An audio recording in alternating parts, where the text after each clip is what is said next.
No one's going to fix your life but you. You always have to take a step up in the ladder to be able to get to the top. You can't get to the top by flying up. Yeah. Human beings don't fly. For me, what has always worked is having the small next dream, the next step. When I was younger, it was really romanticized that you're going for it and just keep going. And, it's like you have to work 24 hours, do 4 movies in one time, 5 shifts, don't sleep, don't eat. And the more a person does that, the more successful you will be. But as I have seen and lived more life, I've realized having a work-life balance is really important. Give yourself a break. It's okay. You just have to do the best you can. Survive, keep your head above water, and slowly you'll see you'll be walking on it. So this romanticization of work has to be tough and work has to be rough, and it's not. Work can be your companion. Work can be creative. Work can be something that gives you joy. And now I've reached a point where that work-life balance for me is most important. I will work on the 6 verticals that I'm working on, my business, my production, my book, my acting, whatever. But when I switch off, I'm with my family, I'm at home, I watch movies, I do whatever I want to do. So then when I come back to work the next day, I have the focus to be able to do even more things. I started working in the States in 2010. And in 2020, after 10 years of working in the industry, I started with music and then pivoted into acting in America. So started in 2010 for context. In 2020, I got my first leading role. How long did it take me? 10 years.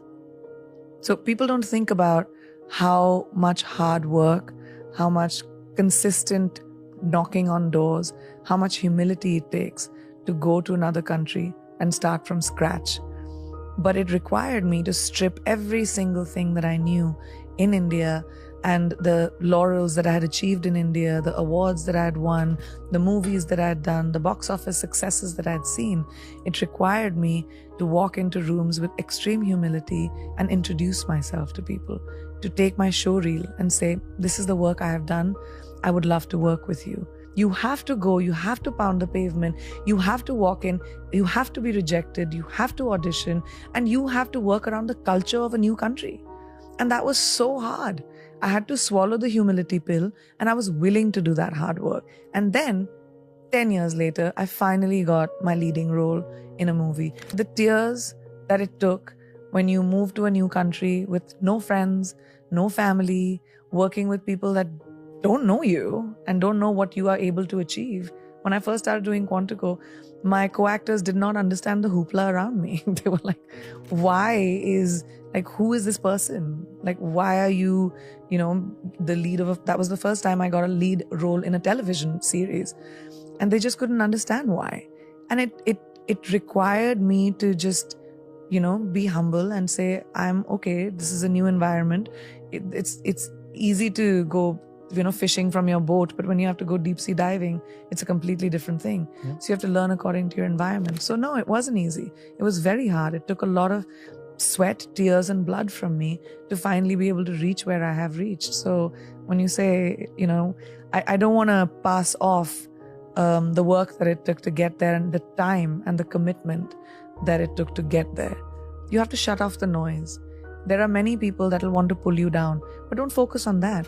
Focus on the one person that believes in you. Focus on the light, little sliver of light that you might see, a little bit of inspiration that you might see. And that's the hardest thing to do because you're bogged down by baggage. You're bogged down by shackles of people holding you down. So you have to really push forward. And that's just individual. Do you have that inside of you to fight that fight for yourself? Or are you going to wait for somebody else to do it? That's an individual choice. The point is to be able to walk into a room and not be judgy and say, who are you? What are you doing? You don't, you're different. You speak a different language. That's not cool. Yeah. People speak different languages because they know more than you. They know other things that you don't know. The idea is to have your mind open to collaboration. The idea is to have your mind open to what is it that I can imbibe from someone else's knowledge. Yeah. And I think I'm a student of life. I love different kinds of people and different things that people do. I'm not running as fast as I was. I'm thinking about the steps I take. I'm in a really comfortable, content place when it comes to my life. And the choices that I'm making are mine and are not defined by other people or the validation that I probably needed when I was younger. So I think that's made me a little bit more happy and calm. Why am I lucky enough to have the life that I do? And some other woman somewhere else with the same desires, same ambitions, same, needs doesn't have any of it. I really think about that a lot.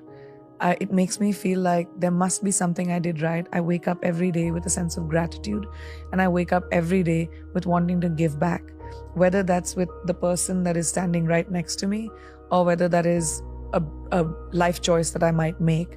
But giving back, I think, is so crucial when it comes to being grateful. I'm highly grateful for everything that I have. And I do think that maybe I did something right, that I've been blessed with the opportunity of having the life, being born to the parents that I was, being able to have the opportunity of making my own choices, having agency in my own life. If you think about women around the world, so many don't have that. Like, complete choices are made for themselves. But my parents told me, you have to have your opinion. It can be very scary. I mean, this generation of girls is fearless, and there's so many girls that take charge of their own lives, and they say, I'm not going to fit into the cookie cutter mold that probably my mother did or my grandmother had to. And it's so, I have goosebumps right now just thinking about it. I meet so many young women who have changed the trajectory of their families because of the choices that they've made. I think my message would be that there's a lot of noise around us and people that tell us to be a certain way. I was talking the other day about someone that when I went to convent school, I had this thing called moral science, a subject called moral science, which taught me how women should be seen, not heard, the lengths of our skirts, how we should sit with our legs. There's so much that is being told to women that to be a good girl, you have to be a certain way. Good girls don't make history. Bold girls make history. Bold people make history. So if you want to be the lead actor of your movie, which is your life, you've got to take choices that might be contrary to what you've heard. And that empowerment may or may not come from your parents, may or may not come from your family or boyfriend or whoever you're around. It comes from you. And that no one can do. If you don't have that encouragement in your home, try to find it in your gut, because no one's going to fix your life but you.